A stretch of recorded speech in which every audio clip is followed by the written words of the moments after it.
Ya, isu ni sebenarnya bukan pertama kali berlaku. Ada banyak sebenarnya isu yang berlaku seperti ini di mana ada claim yang kita nak buat tapi tak dapat. Ya, lebih-lebih lagi berkaitan dengan insurans. Sebenarnya sebab bila anda dah ada komitmen bulanan, pastinya anda kena fahami apa sebenarnya polisi itu menerangkan yang melindungi anda. Sama ada takaful ataupun insurans komersial. Apa yang kita nak fahami sekarang ni, kita akan bersama dengan seorang individu yang sangat sesuai untuk kita bincang pasal perkara ini, Ahli Persatuan Insurans Hayat Malaysia LIAM dan juga Persatuan Takaful Malaysia MTA. Kita bersama dengan Puan Madiha Abdullah Saleh. Assalamualaikum Puan. Waalaikumsalam Aziz. Okey, terima kasih kerana bersama dengan kami.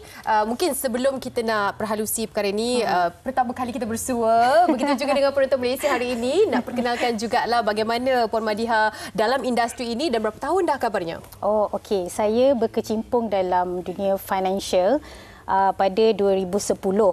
Tapi pada salah satu institusi perbankan lah di Malaysia ni. Kemudian selepas 3 tahun, semasa di bank pun saya ada insurance, related to insurance juga. Kemudian selepas 3 tahun saya berhijrah ke betul-betul dalam industri insurance dan takaful. So for industri insurance dan takaful ni for 10 years lah. This is my 10 year. Wow, lebih 10 tahun dah sebenarnya dalam industri insurans dan takaful. Dan dikabarkan suami isteri sebenarnya. Sama-sama dalam industri yang sama, buat perkara yang sama. Betul. Wah, lagi orang kata lagi orang yang tepat lah kita nak tanya. Lagi memahami lah apa yang berlaku ni. InsyaAllah faham. Okey Puan, kita nak cerita mengenai penyakit yang dilindungi dan yang tak dilindungi menerusi insurans dan juga takaful. Adakah memang dari awal semasa kita apply insurans tersebut memang orang kata ada alakat ni untuk kita pilih penyakit ni kita nak cover, penyakit ni kita tak nak cover. Adakah memang setiap insurans begitu? Okey.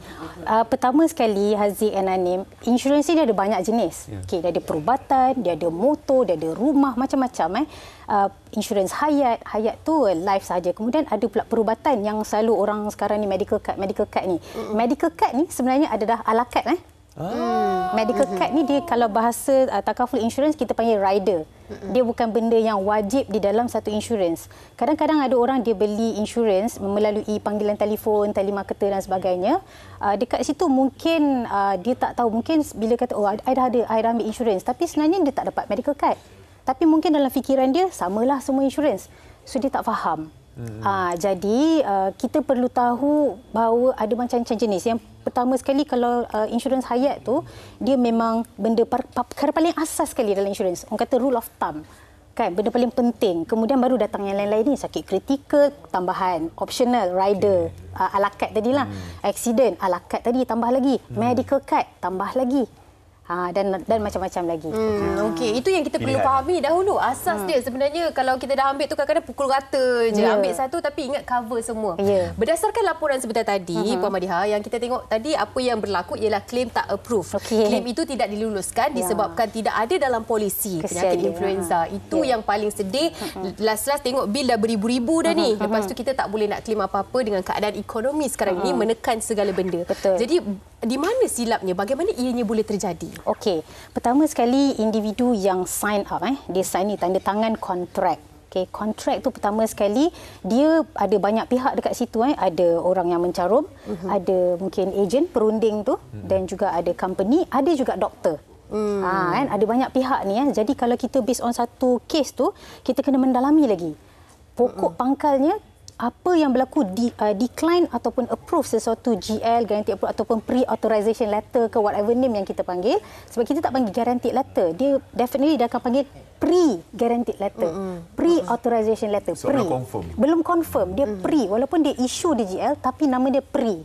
So at the end of the day dia boleh jadi decline dan dia boleh jadi tak approve. Dia boleh jadi begitu. Okey, tapi apa-apa hal pun bila kita sign, nombor satu, ejen kita kena tahu masyarakat ni dia tak jelas. Peranan ejen ataupun perunding dia perlu jelaskan. Jangan bagi bulan bintang, cover semua tak. Dia ada general exclusion di mana setiap syarikat takaful, takaful provider ataupun insurance company, dia ada standard exclusion dia. Maksudnya semua insurance pakai yang sama. Contoh pre-existing illness. Ini adalah perkara nombor satu sekali. Sebelum dia cerita pasal benda-benda like influenza ke apa, nombor satu dia akan mention pasal pre-existing condition. Tak kira lah sama ada semasa sign up tu si individu ni tahu ataupun tak dia dah ada penyakit. Sebab orang kita secara generalnya kita bukanlah pergi buat medical check up every 6 months. Tak ramai yang buat macam tu. Jadi kita tak tahu kita punya health condition kan masa-masa kita sign up tu.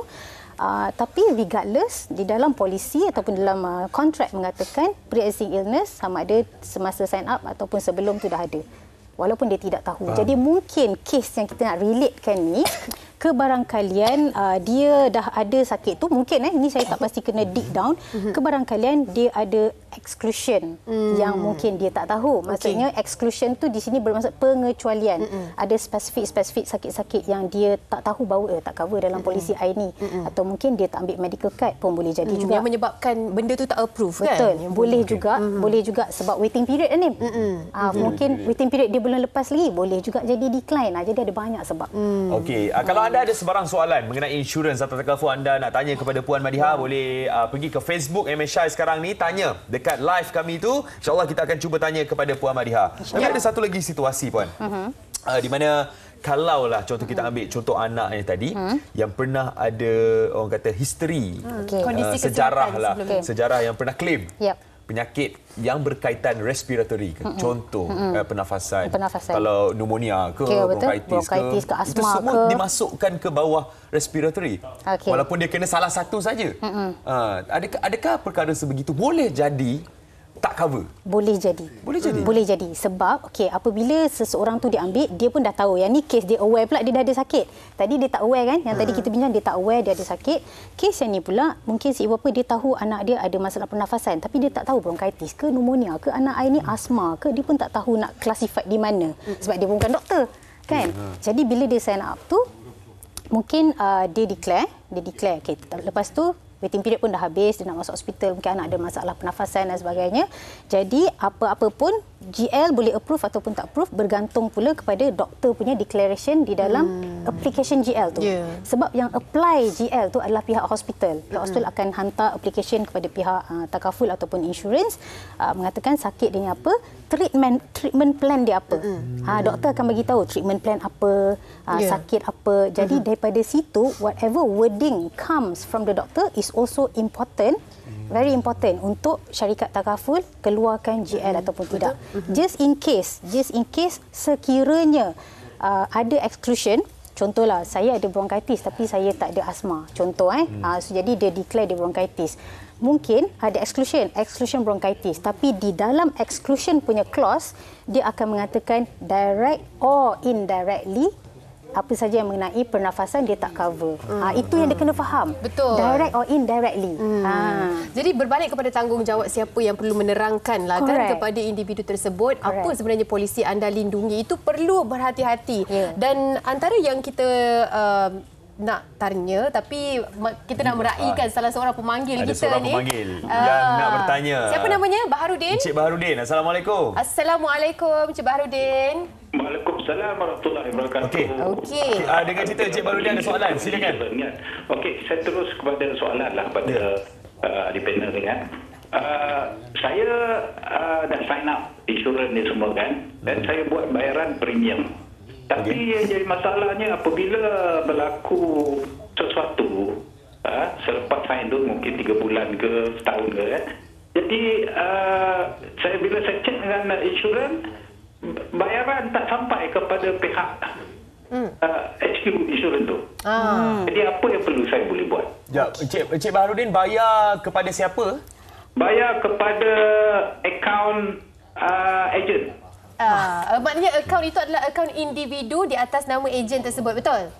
Correct. Okey. Baik, Encik Baharudin, terima kasih banyak-banyak. Ini bukan pertama kali juga berlaku. Kita dengarkan jawapan daripada panel kita. Puan Madiha mungkin boleh kongsikan. Wow. This is sangat berat.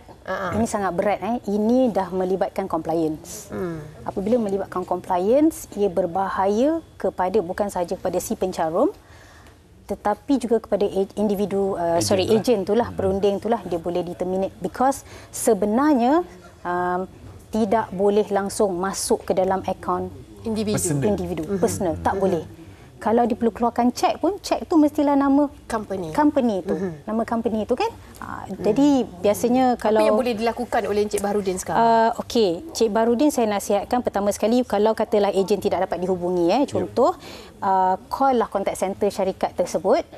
Cek adakah bayaran saya, kalau mungkin you pernah sign apa-apa borang untuk auto deduction ke dan sebagainya, confirmkan dengan contact center, adakah borang saya diterima oleh syarikat you, dah masuk dalam sistem tak saya punya borang ni kan. Kalau katakan belum, mungkin boleh bertanya dengan syarikat tu, contact center tu, macam mana cara saya nak register. Kalau kata ejen you dah tak ada, you boleh pergi walk in ke mana-mana you punya syarikat tu untuk nilah counter. Tak perlu buat laporan polis ke? Kena buat laporan polis ke? Sebaik kalau you bagi tahu syarikat takaful tu pun sebenarnya dah memadai, sebab nanti akan ada domestic investigation dan sebagainya. Dia akan tanya ejen. Tapi ini bukan di bawah tribunal kan? Kita tak boleh fight di bawah tribunal kan? Yang tu saya kurang pasti Anim. Cuma dia kalau melaporkan pada polis, nombor satu saya tak pastilah dia punya apa tu akibatnya kan. Sebab ada kes bukan dalam Malaysia, ada kes sampai dipenjarakan sebab ambil duit orang dalam akaun personal. Tak boleh. Tak boleh. Kalau dapat dibuktikan kesalahan itu, sememangnya anda akan ada tindakan susulan. Okey, kita nak raikan seorang lagi pemanggil. Alhamdulillah ramai hari ini yang memberi respon bab insurans ni. Saya tahu ramai yang semua nak orang carum bertanya. Okey, so hello, Assalamualaikum, Puan Asmah katanya. Ya. Puan Asmah, terus pada soalan. Silakan Puan. Hello. Ya, Puan, soalannya? Ya, hello. Assalamualaikum. Salam. Soalannya Puan? Saya nak tumpang tanya.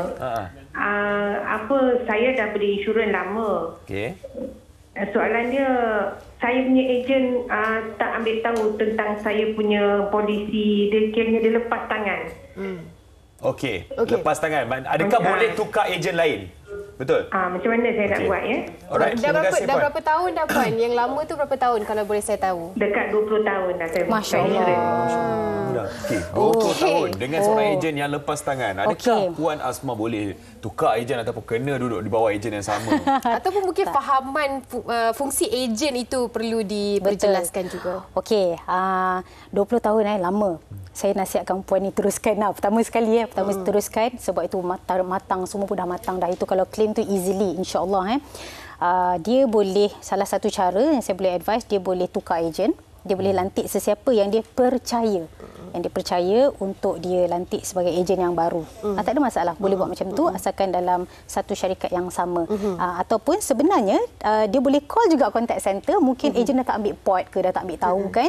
Kalau kata dihubungi ejen tak angkat, tak serve lah orang kata kan. Dia boleh call contact center untuk bertanya siapa ejen saya sebenarnya. Sebab kadang-kadang ejen ada yang dah tak buat, mungkin dah berhenti dan sebagainya. Pertukaran itu proses juga. Betul, dia ada secara automatik juga pertukaran tu. Jadi customer dia boleh call contact center dan dia boleh tanya sebenarnya siapa saya punya ejen yang baru, boleh dapatkan contact number dan dia boleh call dan boleh berjumpa.